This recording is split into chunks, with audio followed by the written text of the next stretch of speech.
Ganoon eh. Hindi pala taon na magkasama kayo ang batayan kung compatible talaga kayo. Well, I'm sorry to hear that. Nagkibit balikat siya. Hindi ako makarelate sa sinasabi mo ngayon.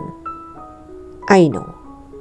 Well, iba naman ang experience mo and I'm sure. Hindi yung gaanong nalalayo sa akin.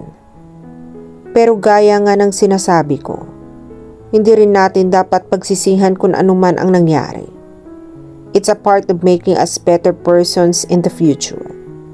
At least, if you learn from the experience, I can only hope for that.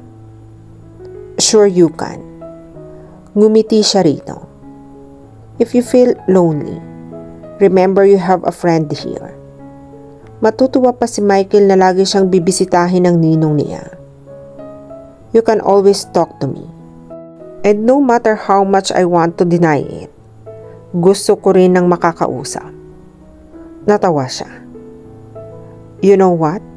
It's weird. But I feel this certain bond with you. Simula nang samahan mo ako sa delivery room. Gumiti ito. I must say I feel the same way. I've been trying to ignore it. But here I am, always coming back here. Hindi ko rin alam kung ano ang tawag dito. Basta, punta ka lang dito kapag gusto mo nang may kausap. Do you really mean that? Baka wala nang umakyat ng ligaw sa iyo kung lagi ako nandito. Natawa siya. Nagpapatawa ka. Bago maisip ng isang lalaki na ligawan ako, hahanap muna siya ng dalaga. Sino ba naman ang may gusto ng instant family? You shouldn't say that. You'll be amazed how many single mothers find a better man and become happy.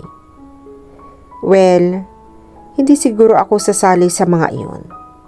By the time na hindi ko naaasikasuhin si Michael, matanda na ako noon.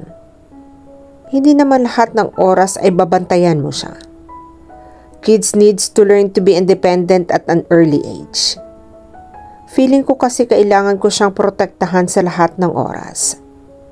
Alam mo na, it's only the two of us together. Pero nandyan ang Kuya Rafael mo at ang kanyang pamilya. Nandito ako. Pagkatapos kong makitang ipinanganak siya, gugustin ko talagang maging parte ng buhay ni Michael. Napangiti siya. Salamat kung ganoon. It made me feel better. Basta ba huwag kang magsasawa at huwag magsiselos ang magiging boyfriend mo. Sa akin, wala kang maririnig. Iyang boyfriend na sinasabi mo, malabong mangyari iyan. Tama na sa akin si Michael. Mas mabuti ng tahimik ang buhay ko. Pagkatapos ay naiba na niya ang usapan. Malalim na ang gabi nang magpaalam ito. Mabuti na lang at linggo kinabukasan. Hindi niya kailangang gumising ng maaga. Simula noon, ay naging mas madalas ang pagpunta nito sa bahay niya. Pagkatapos ng trabaho nito, ay sa bahay na niya ito dumidiretso. Sa lahat ng pagkakataon, ay lagi itong may pasalubong sa kanilang mag-ina. Minsan ay hindi niya maiwasang mangamba. Gaano mang kasiyahan ang idinudulot sa kanya ng pagmamalasakit na ipinapakita nito. Masyado silang nasasanay ni Michael sa presensya nito sa buhay nila. Alam niyang wala siyang karapatan para obligahin ito o magdemand dito ng mga bagay-bagay. Isang araw, kapag nagkaayos na ito at si Kenya, alam niyang unti-unting mawawala ito sa buhay nilang mag-ina. How would she deal with that? Hindi lang iyon ang ikinatakot niya. Marthy was making her feel things she didn't want to feel. Ayaw niyang umasa. Ayaw na rin niyang masaktan muli. Hindi tayo pwedeng magsara ng vote. Hanggat kulang ang mga transaksyon na iyan. Alam kong na-process iyan lahat pero hindi pwedeng hindi makita ang checking iyon. Ani ni Roxanne sa baguhang teller na si Mira. Nangiligid na ang mga luha sa mga mata nito. Ma'am, talaga pong hinanap ko na sa lahat ng lugar. pero hindi ko po talaga makita. Umakyat ka ulit sa itaas. Tingnan mo kung naroroon.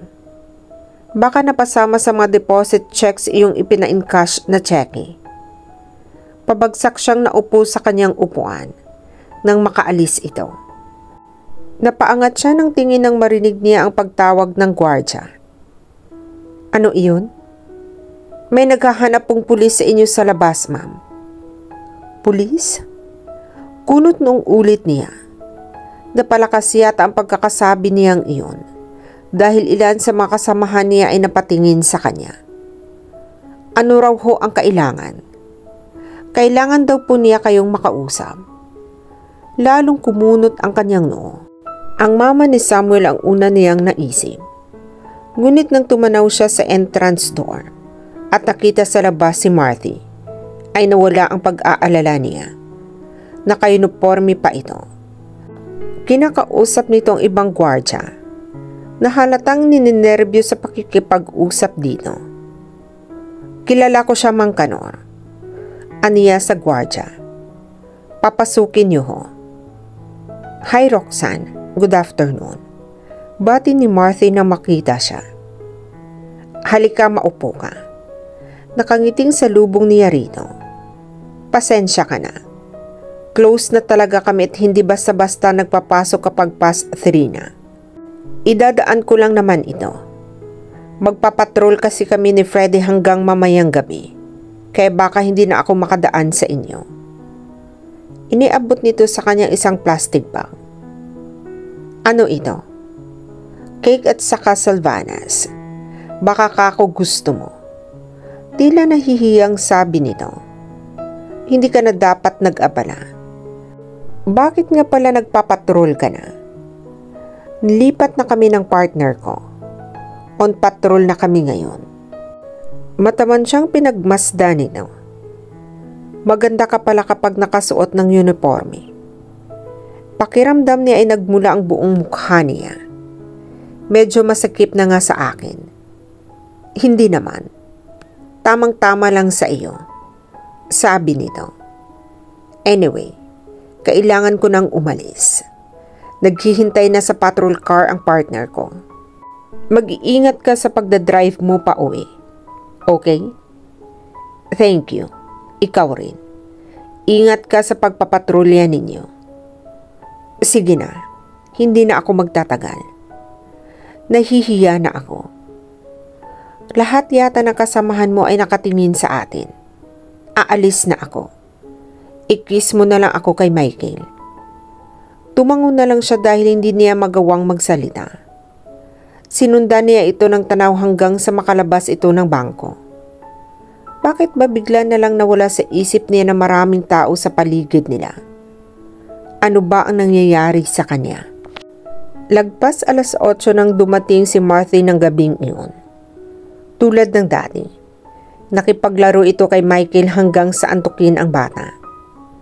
Hindi ito pumapalya sa pagdalaw sa kanilang bahay. Hindi nga lang ito maitanong ni Roxanne kung wala ba itong ibang kailangang gawin. At kahit matagal nang nakatulog ang kanyang anak, ay nanatili pa rin ito roon para makipagkwentuhan sa kanya. Bagaman gusto rin niya iyon, hindi pa rin mailis sa kanya ang pangamba. She had to remind herself that he belonged to somebody. Hindi ito sa kanila ni Michael. Mukhang maganda talaga ang pelikulang iyan. Komento nito habang nakatingin sa trailer ng isang Hollywood movie sa TV. I mean, kahit alam naman natin na halos pulos computer graphic lang ang mga mapapanood mo. Tulog na si Michael ng mga sandaling iyon. At silang dalawa lang ang naiwan sa sala. Oo nga, aniya. Napalingon siya sa pinto nang may mag-doorbell. Tumayo siya para buksan iyon. Ate Ana, bakit? Pumasok ito. Nagulat ito nang makita si Marthy na nandoon. Ay, nandito ka pala, Marthy. Good evening ho. Good evening. Yayain ko sana itong si Roxanne na sumama sa amin ng kuya niya na manood ng sine. Kaya lang may bisita ka pala. baling nito sa kanya. Next time na lang siguro. Bakit hindi ka na lang sumama, Roxanne? Ani ni Marthy. Tumayo na ito. Sabi mo, hindi ka na ganoong nakakalabas. Para naman malibang ka. I'll just go home. Iyon nga rin ang iniisip ko. Sabi naman ng ate Ana niya. Bakit hindi na lang kayo ni Marthy ang manood ng sine? Nagulat siya sa sinabi ng kanyang hipag. Nako ate, pagod na rin si Marthy. Nakakahiya namang isama pa siya sa I don't mind. Putol ni Marthy sa sinabi niya. Ang totoo, kanina pa kita gustong yayain.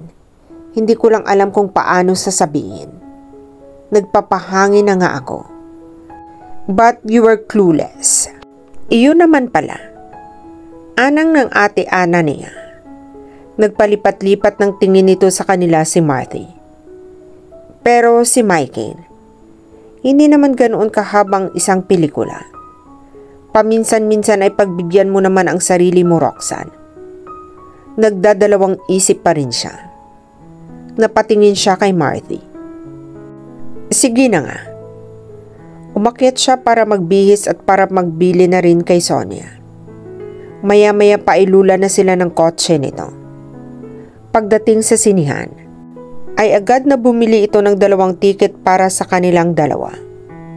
Malakas ang buga ng aircon sa loob ng sinihan. Lalo pa at naubos niya ang soft drink na binili nila bago pumasok doon.